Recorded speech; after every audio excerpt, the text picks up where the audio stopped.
Shri Tyagaraja ಸ್ವಾಮೀಜಿಯವರನ್ನ ಬರಮಾಡಿಕೊಳ್ಳೋಣ. ವೇಟಿ place. Shri Tyagaraja ಸ್ವಾಮೀಜಿಯವರು ರಾಯಸಂದ್ರ ಕೈವಾರ ತಾತಯ್ಯನವರ ಮಠದ ಅಧ್ಯಕ್ಷರು.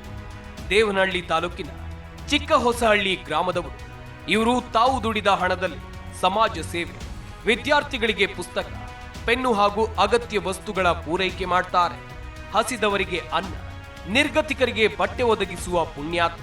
ಸ್ವಾಮೀಜಿಯಾಗಿ ಧಾರ್ಮಿಕ ಸೇವೆ ಮಾಡುವ ತ್ಯಾಗರಾಜ ಸ್ವಾಮೀಜಿಯವರು ಸಮಾಜದಲ್ಲಿ ಅನಾಥ ಮಕ್ಕಳಿವೆ, ಆ ಮಕ್ಕಳ ವಿದ್ಯಾಭ್ಯಾಸಕ್ಕೆ ಸಹಕರಿಸಿ ಆಶ್ರಮದ ಮಕ್ಕಳ ಜವಾಬ್ದಾರಿ ಸಮಾಜದ್ದು. ಸಹಾಯ ಮಾಡಿದ್ರೆ ಮಕ್ಕಳ ಭವಿಷ್ಯ ನಿರ್ಮಾಣವಾಗುತ್ತೆ. ಶಿಕ್ಷಣ ನಮ್ಮನ್ನ ರಕ್ಷಣೆ ಮಾಡುತ್ತೆ, ಬದುಕು ಕಟ್ಟಿಕೊಡುತ್ತೆ ಅಂತಾರೆ ತ್ಯಾಗರಾಜ ಸ್ವಾಮೀಜಿಗಳು. ಇವರಿಗೆ Zee Kannada news Karnataka idol award ನೀಡುತ್ತೆ. ನಾವು ಹೆಮ್ಮೆ ಪಡುತ್ತೇವೆ.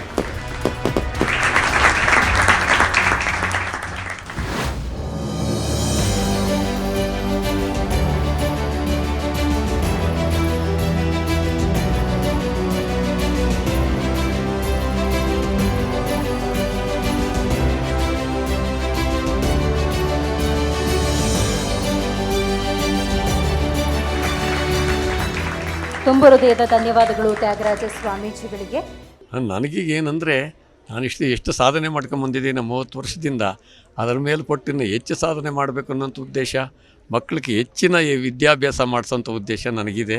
ನನ್ನ ಜೊತೆ ಒಳಗೆ ಇರೋರಿಗೆಲ್ಲರೂ ಇದೇ ಆಗಬೇಕು, ನಮ್ಮ ಗುರುಗಳು ಏನು ಮಾಡಿದ್ರು ನಾವು ಸಮಾಜ ಸೇವೆ ಮಾಡಬೇಕನ್ನೋಂಥ ಉದ್ದೇಶಕ್ಕೆ ಇರೋ ಜನ ಎಲ್ಲ ತಿಳ್ಕೊಬೇಕನ್ನೋಂಥ ಆಸೆ ನನಗಿದೆ. ಐಡಲ್ ಹೇಗಿರಬೇಕು? ಕರ್ನಾಟಕ ಐಡಲ್ ಅನ್ನೋದು ಈಗ ಐಡಲ್ ಆಗಿದೆ ಇಡೀ ಕರ್ನಾಟಕಕ್ಕೆ. ಹೌದು, ಐಡಲ್ ಅಂತಂದ್ರೆ ಹೇಗಿರಬೇಕು?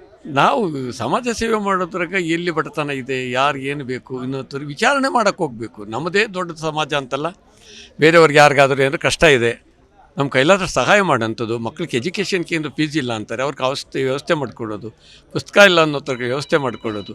ದಾರಿ ಒಳಗೆ ಎಲ್ಲೋ ಹೋಗ್ತಾ ಇರ್ತೀವಿ, ಯಾರೋ ವಯಸ್ಸಾದವ್ರು ಇರ್ತಾರೆ, ಅವ್ರು ತಗೊಂಡು ಬಸ್ ಸ್ಟಾಪಿಗೆ ಕೊಡೋಂಥದ್ದು.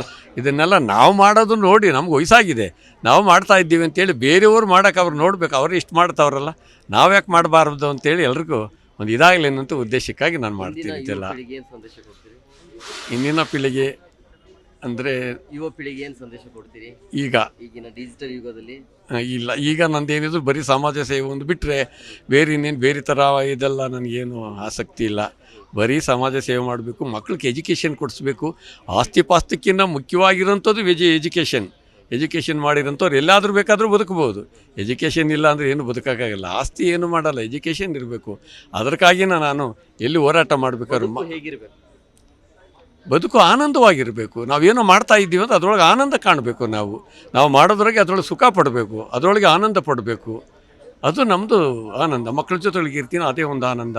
ನಾವೆಲ್ಲರ ಜೊತೆಯೊಳಗೆ ಹೋರಾಟ ಮಾಡಬೇಕಾದ್ರೆ ಅವ್ರ ಜೊತೆಯೊಳಗೆ ಇರ್ತೀವಿ, ನಮ್ಮದು ಬೇರೆ ನೋವಿಲ್ಲ. ಬೆಳಗ್ಗೆ ನಾನು 8 ಗಂಟೆಗೆ ಇದು ಮಾಡಿದ್ರೆ ನಾನು ರಾತ್ರಿ 9 ಗಂಟೆಗೆ ಮನೆಗೆ ಸೇರೋದು. ಎಲ್ಲ ಇವ್ರ ಜೊತೆ ಒಳಗೆ ಇರೋಂಥದ್ದೇ. ನಾನು ಎಲ್ಲರ ಹತ್ರದ್ದು ಪುಸ್ತಕ ಕೇಳಬೇಕು, ಪೆನ್ ಕೇಳಬೇಕು, ಇವ್ರ ಕಡೆ ಹೋರಾಟ ಮಾಡ್ತಾ ಇರ್ತೀನಿ.